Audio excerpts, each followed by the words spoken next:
The town of Stoney Sept was small, quiet, and devout.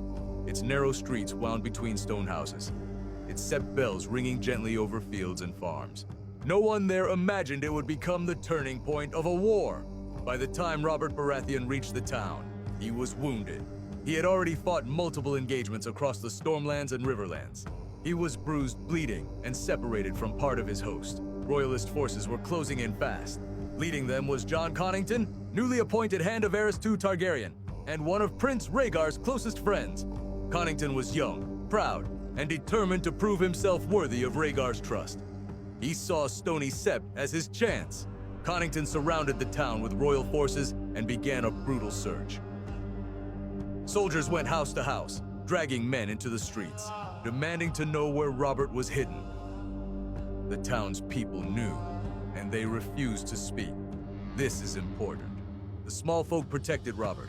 They hid him, moved him from cellar to cellar, kept silent even under threat.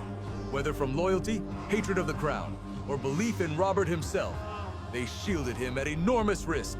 Connington grew impatient. He considered burning the town. That hesitation would cost him everything, because while the royalists searched, the bells began to ring. No one remembers who rang them first. Some say it was to warn Robert, others say it was for prayer.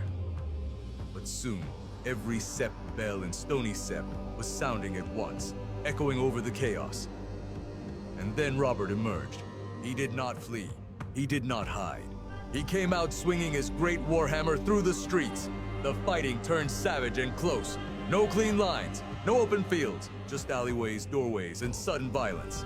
Robert smashed through royal troops in confined streets, breaking armor and bone. The bells rang over screams and steel. At the height of the chaos, reinforcements arrived. Eddard Stark and Jon Arryn reached the town with their forces.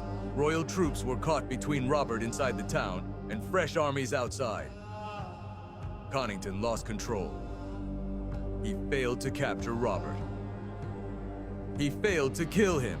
He failed to burn the town when he had the chance. The royal army broke.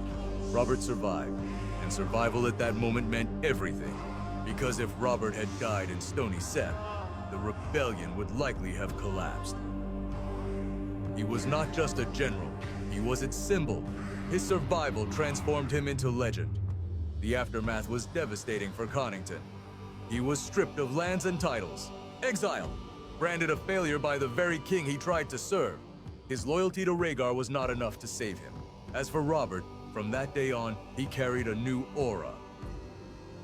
He had been hunted, surrounded, wounded, and he walked out alive. The bells of Stoney Sept did not ring for surrender. They rang for the birth of a myth,